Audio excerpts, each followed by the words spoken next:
केजरीवाल की अर्जी पर दिल्ली हाईकोर्ट में सुनवाई फिलहाल जारी है। केजरीवाल ने अपनी गिरफ्तारी के विरोध में दिल्ली हाईकोर्ट में अर्जी दाखिल की है। जस्टिस स्वर्णकांत शर्मा मामले की सुनवाई कर रही हैं। वहीं सुनवाई के दौरान अरविंद केजरीवाल के वकील अभिषेक मनु सिंघवी ने कोर्ट के सामने दलील रखी कि लोकसभा चुनाव से पहले ये कार्रवाई की गई है और केजरीवाल को चुनावी प्रक्रिया से दूर करने की कोशिश की जा रही है। उन्होंने ये भी कहा कि गिरफ्तारी का कोई ठोस और मजबूत आधार नहीं था। इससे पहले अपनी बात रखते हुए अदालत में ईडी की ओर से वकील ने जमानत का पुरजोर विरोध भी किया है। वहीं अरविंद केजरीवाल के पक्ष में दलील रखते हुए अभिषेक मनु सिंघवी जो वर्चुअली उपस्थित हुए हैं वहां पर, उन्होंने कई सारी दलील रखी, लेकिन इसमें सबसे बड़ी बात उन्होंने कहा कि एजेंडा पॉलिटिकल है। विक्रांत यादव इस वक्त दिल्ली से हमारे साथ लाइव जुड़ रहे हैं। विक्रांत, कोर्ट में काफ़ी तीव्र और तल्खी आप देख सकते हैं अभिषेक मनु सिंघवी की, और खासकर सीधा आरोप ये लगाया जा रहा है कि अरविंद केजरीवाल को जानबूझकर सियासी षड्यंत्र के माध्यम से गिरफ्तार किया गया है।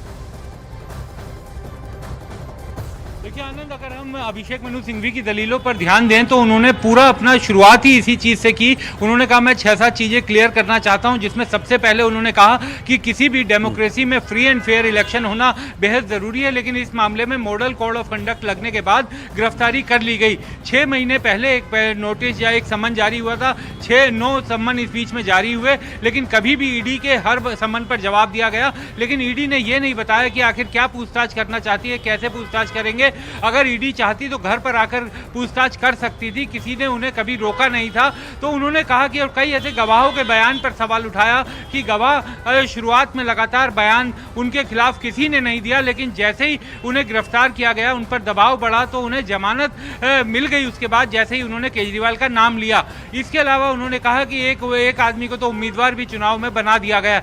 एक तरह से उन्होंने इस पूरी अपनी जो लीगल उनकी दलीलें थी उसको एक तरह से राजनीतिक बताने की कोशिश की। करीब 1 घंटे के करीब उन्होंने अपनी दलीलें रखी। जब अभिषेक मनु सिंघवी की कोर्ट में आर्गुमेंट खत्म हो गई, उसके बाद अमित देसाई भी अरविंद केजरीवाल के लिए कुछ बोलना चाहते थे, लेकिन SV राजू ने ईडी की तरफ से विरोध किया। उन्होंने कहा कि कोई भी आम आदमी एक ही वकील अपना बुलवा सकता है, तो इनको क्यों दूसरे वकील की अनुमति दी जाए। हालांकि तब तक कोर्ट का लंच का समय हो गया था। अब लंच के बाद ईडी इस मामले में अपनी दलीलें सामने रखेगा। हालांकि ईडी ने कल जो एफिडेविट फाइल किया था, उस एफिडेविट में अरविंद केजरीवाल की जो गिरफ्तारी है उससे रिहाई की मांग को पुरजोर तरीके से विरोध किया था, और यह भी कहा था कि रिमांड पर भी सवाल उठाना पूरी तरीके से गलत है। देखिए, ईडी ने क्या कल पहली बार इसका विरोध करते हुए यह भी कहा था कि आम आदमी पार्टी इसकी डायरेक्ट बेनिफिशियरी है। विक्रांत, एक बहुत बड़ा प्रश्न यहां पर यह भी उठता है कि क्या चुनाव आयोग ईडी के आरोपों को, और कोर्ट में अगर ये सिद्ध होते हैं या फिर से इस पर बयान होता है, तो क्या चुनाव आयोग इसको संज्ञान में लेगा? क्योंकि ईडी ने कोर्ट में पेशी करते वक्त सबसे पहली बार यह कहा था कि आम आदमी पार्टी को शराब नीति के घोटाले और इस पैसे से फायदा हुआ है। देखिए बिल्कुल आनंद, बहुत ही महत्वपूर्ण आपने बात उठाई, क्योंकि ईडी के एफिडेविट में ये बात पहली बार कही गई है कि Aam Aadmi Party is the direct beneficiary through Arvind Kejriwal. तो अरविंद केजरीवाल के जरिए आम आदमी पार्टी को डायरेक्ट बेनिफिशियरी बताया गया है। और लेकिन आज जब सिंघवी इस मामले में दलील दे रहे थे, उन्होंने भी इस पॉइंट को टच किया और उन्होंने ये कहा कि सेक्शन 70 PMLA के तहत कंपनीज पर कार्रवाई की जा सकती है, लेकिन किसी राजनीतिक दल जो चुनाव आयोग के जरिए नियमों और कानून के जरिए जो रजिस्टर्ड दल है, उसको आप कंपनी एक्ट कंपनी बताकर उसे कंपनी के तौर पर ट्रीट नहीं कर सकते। ये पूरी तरीके से गलत दलील ईडी की तरफ से दी गई है। इसका अभिषेक मनु सिंघवी ने आज कोर्ट में बिल्कुल पुरजोर विरोध किया। हालांकि ईडी ने निश्चित तौर पर अपने एफिडेविट में ये बात डाली है, और आज जब ईडी अपनी तरफ से दलील रखेगी तब भी इस बात को कहेगी। हालांकि चुनाव आयोग क्या कार्रवाई करेगा, कब करेगा, क्योंकि अभी तो ये शुरुआती, देखिए अगर इसकी सुनवाई चुनाव आयोग को अपने ओर से करनी है, क्योंकि वो खुद ही एक संवैधानिक यूनिट है, एक एंटिटी है, तो फिर संवैधानिक तौर से क्या ईडी इस कंप्लेंट को, या ईडी के बिहाफ पर कोई इस कंप्लेंट को, जो तथ्य ईडी अब सामने कोर्ट में रखती है, उसे क्या अब चुनाव आयोग के समक्ष रखा जाएगा? और अगर वहां पर तथ्य के आधार पर यह कहा जाता है कि Aam Aadmi party direct beneficiary है, तो फिर क्या आम आदमी पर ही गाज गिर सकती है? झाड़ू पर संकट है, यह बहुत बड़ा प्रश्न उठता है। क्या होता है कोर्ट में, क्या होता है चुनाव आयोग की तरफ से, वहां पर क्या कोई पहल होती है, इस पर नजर बनाए रखेंगे। लेकिन अखाड़ा में फिलहाल आगे बढ़ते हैं। समाजवादी पार्टी नेता शिवपाल यादव पर सीएम योगी ने मजाकिया अंदाज में हमला बोला है। उन्होंने कहा कि बीजेपी के अपना प्रत्याशी उतारते ही समाजवादी पार्टी के प्रत्याशी मैदान छोड़कर भाग गए और दूसरा भी आकर भागने की तैयारी में है।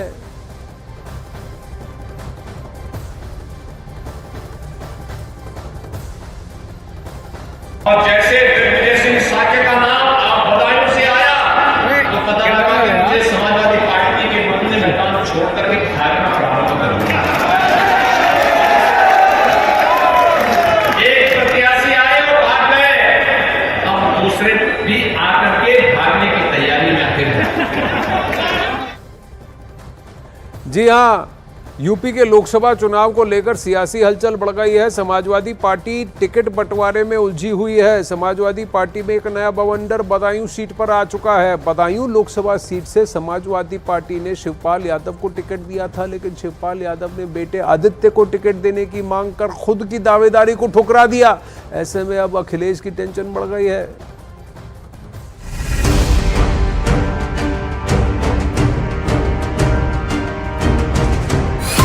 पश्चिमी यूपी में फंसी अखिलेश की साइकिल, फिर फंस गई समाजवादी साइकिल की सियासी चेन। लोकसभा चुनाव में अखिलेश की मुश्किलें कतई कम होने का नाम नहीं ले रही हैं।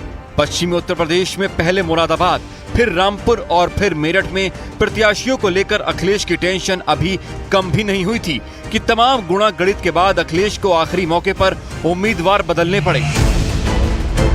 मुरादाबाद और रामपुर में तो इतनी फजीहत हुई कि पार्टी के सिंबल पर दो प्रत्याशियों ने नामांकन कर ताल ठोक दी। आलम यह हो गया कि लखनऊ से दिल्ली तक चर्चा का बाजार गर्म हो गया। सियासी पंडित नफा नुकसान लगाने में लग गए। भला हो कि वक्त रहते अखिलेश ने डैमेज कंट्रोल कर लिया, लेकिन अब बदायूं सीट अखिलेश के गले की फांस बन चुकी है, क्योंकि सवाल कुनबे की बात पर अटक गया है।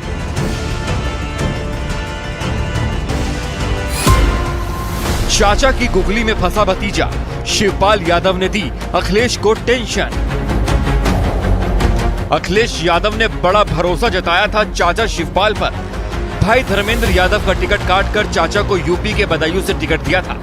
उम्मीद जताई गई थी कि बदायूं से ही चाचा पूरे पश्चिमी यूपी को साध लेंगे।